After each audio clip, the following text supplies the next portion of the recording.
These guys, my deal here, and I'm going to take off now, is a fraction of the 100 years. It's the story of Lane Frost and Red Rock, and a lot of people want to know how it started. We'd already known in 1987 that Red Rock, we were in Poway, California, and we knew Red Rock had already won Buck and Bull of the Year. So the 1987 Buck and Bull of the Year was Red Rock. And I was at the rodeo there, and my hero when I was a kid was Jim Shoulders. And Jim Shoulders was representing Wrangler at Poway, and we're outside in the arena horseback, and we already know that Red Rock has won Buck and Bull of the Year, and Jim Shoulders says, you ought to do a match with the world champion bull rider with Red Rock. And so it stuck in my mind. And then I was a really good friend to Lane Frost already, and Lane had a chance of winning it, and he ends up winning he's the bull riding champion of 1987. So we have this great pairing already of this great bull that's really gentle, and this kid that has this great personality that people gravitate to.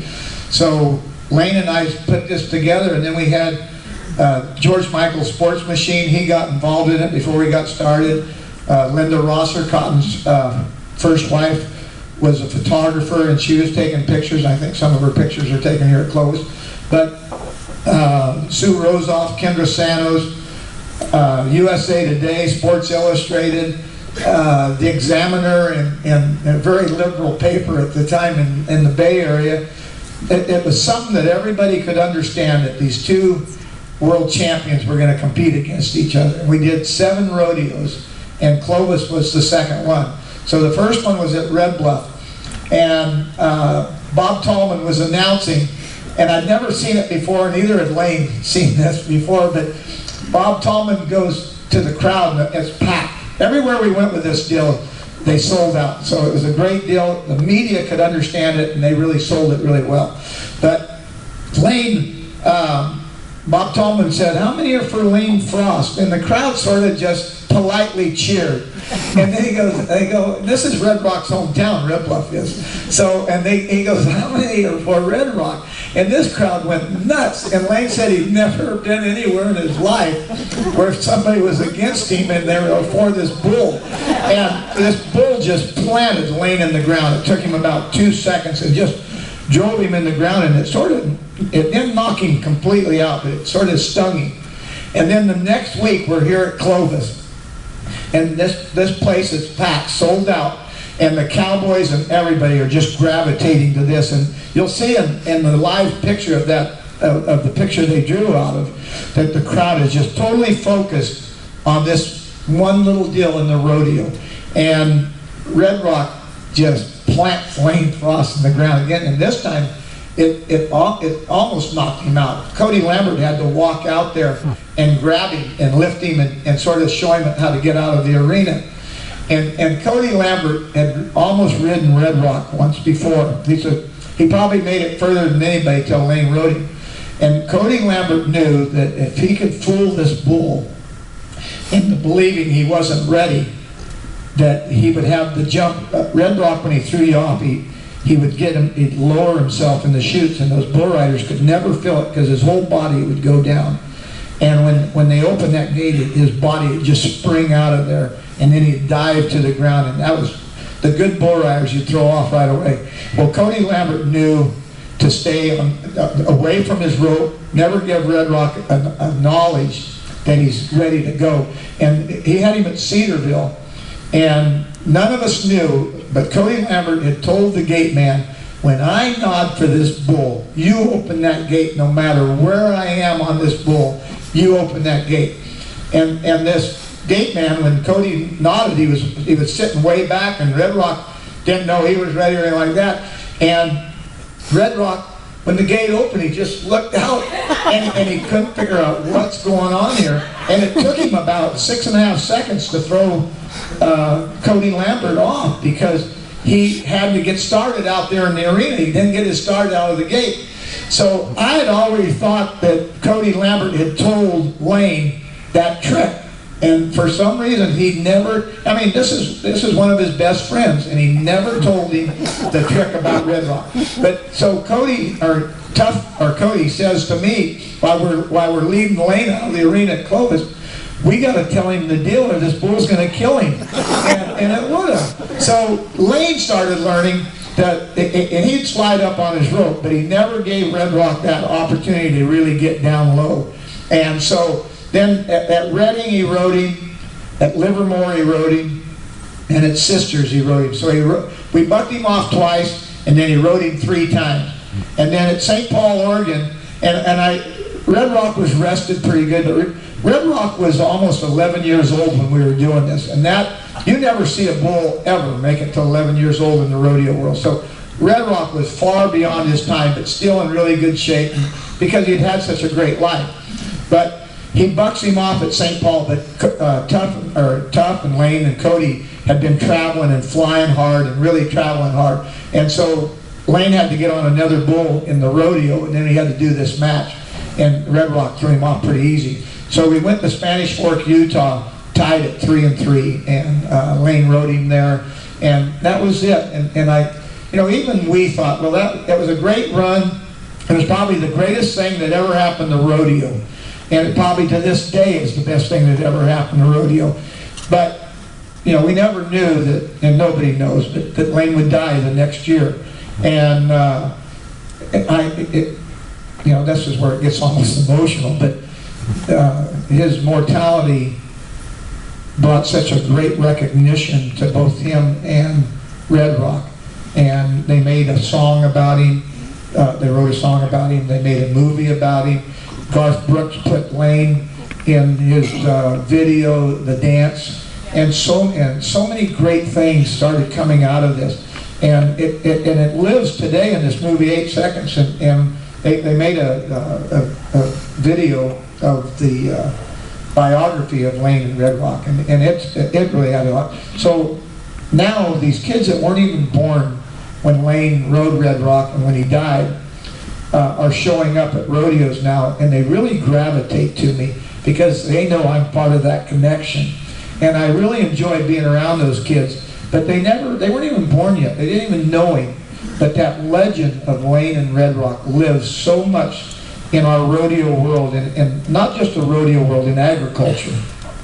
I can go anywhere in the United States, and when somebody learns that I was part of the movie of Lane and Red Rock, they gravitate to me because they want to know about Lane Frost and Red Rock. So that was just 8 seconds in the 100-year history of the Clovis Rodeo.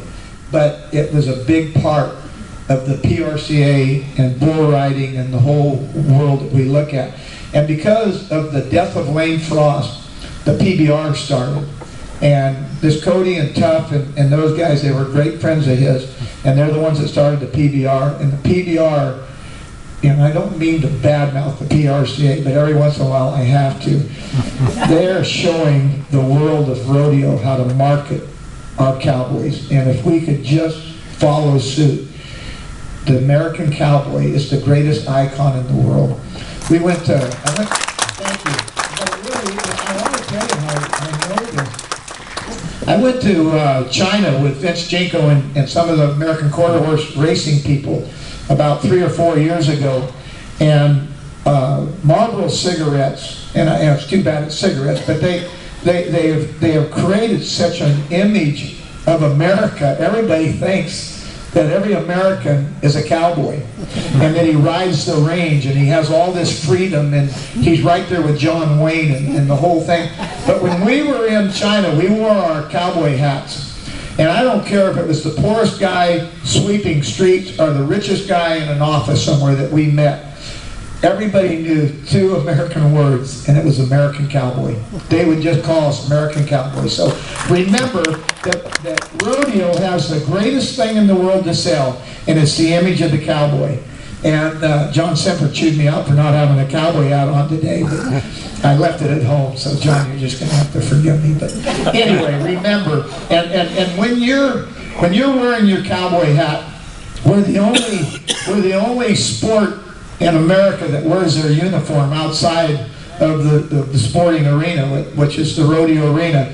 So all of you remember when you're wearing that uniform, you're representing the American cowboy and the American way of life and the American image. And we've got a lot to sell. And I hope in the next 100 years that we figure out how to sell the American cowboy, because it's the easiest thing in the world to sell. But it starts with all of us, and that's what I work at, and I love working at it, is to represent the American cowboy. Now, I'm going to ask for questions, and I've got some plants out there, so you don't know who the plants are, Stan. All right, but anyway, there's certain things that I like to talk about on Red Rock, and so is it time to take questions? Oh, good. I'm glad. Okay, you got. Oh no, she was getting your. Okay, I'm all right now. I'm safe. All right. Okay. Anyway, is there any questions in the audience, or yes? John, isn't it true that you were the only person to play yourself in the movie? I can't remember. It's been so long ago. No, I did. Well, Repeat the question. Peter McDonald? Repeat the question. Okay, this Peter McDonald's a teacher somewhere, I know he is. So, anyway, the question is, am I the only character that played himself in the movie? And I guess I am. Was there anybody else? Oh, yeah. All right, I didn't know. So I got to play myself.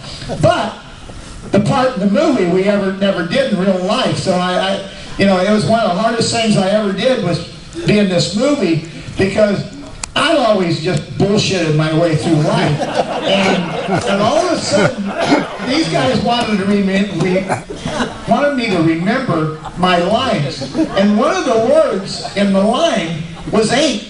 And I had a nun that would kick the shit out of me if I ever said the word ain't. And that was really hard to say, ain't. And I never did say it, because I wasn't a Texan, and I never knew the word ain't. If I ever used the word ain't, I was in trouble. So it was really hard. Finally, they figured out, this guy's having trouble with ain't. So they just gave me the freedom to do what I had to do, and it worked out really good. But I stressed over that for like a month. I thought it was going to be easy, and it turned out to be really hard. And so I rehearsed it and rehearsed it and rehearsed it. And pretty soon, when I was saying my part, it was almost like I was watching myself. The words were just coming out of my mouth. And the director thought that I'd never get it done, and we did it in one take. So I was really proud of that. It worked out good. All right. So much for you. I want to talk about Red Rock. Yes, sir.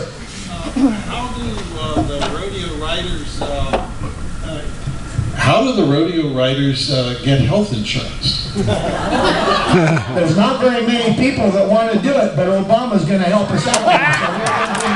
So the rodeo cowboy is really promoting this Obamacare, because it's hard. The PRCA always, we have medical insurance for all the cowboys, but every year they have to battle with the insurance company or find another insurance company that'll take them. So that's a tough deal. That's really a good question, because it's something that the PRCA goes through every year, trying to find insurance that's affordable and yet good enough for the cowboys. And we do. Cowboys get hurt a lot. The cowboys never, we're not a bunch of candy asses like they have on football. We get out. We can, I'm going to tell him about this thing, but you know, you see those guys out there laying on the football field. I've seen guys with broken legs get up and hobble out of the arena when they're a cowboy. So that's part of the deal. Okay, any other questions? Because yes, sir. Well, Red Rock's like all of us. He lived till he was 16, and he was almost 11, so he lived about 5 years after that. I think in 1992 or somewhere he died. And he's buried right there at the house. I'm one of these emotional guys, so I won't let it get that far. But I knew he was dying, but Livermore Rodeo was going on, so my brother always has to deal with all my emotional problems. So we knew the bull was going to die, and sure enough, I hadn't been gone for a half hour, and he died. And my brother already had the backhoe there, and he dug the hole, and they covered him with a blanket. And I mean, so he's still there under this. Red Rock could not get along with any other bull, so he had this acre field of his own that was irrigated, and everyone, like the neighbors had a lamb, and the lamb hung out with Red Rock. So anyway, it was a good deal, and everybody, it took care of it. But in '92, I believe, is when he died. Yes, sir. John, a lot of people don't realize, they've talked about all these other bulls, like Audacious or whatever. Why don't you tell them how many rides? He was undefeated before this Challenge of the Champions. I know this and you know this. So tell them how many rides that he was not ever ridden for. Okay. You guys heard him say that. Fate.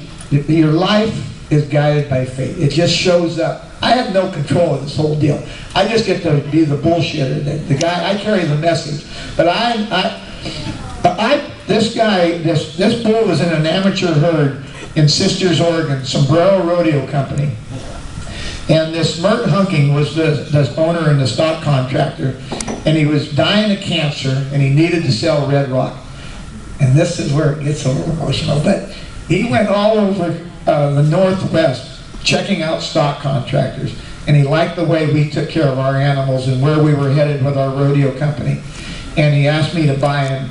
And I didn't have $10,000 on me. And he said, don't worry about it. I'll finance you through the whole year. So he delivered the bull at Red Bluff. He delivered Red Rock at Red Bluff, and we bucked him in April. And I already knew he was a great bull. He'd taken him to some other PRCA rodeos, and he bucked a lot of the good amateur bull riders on.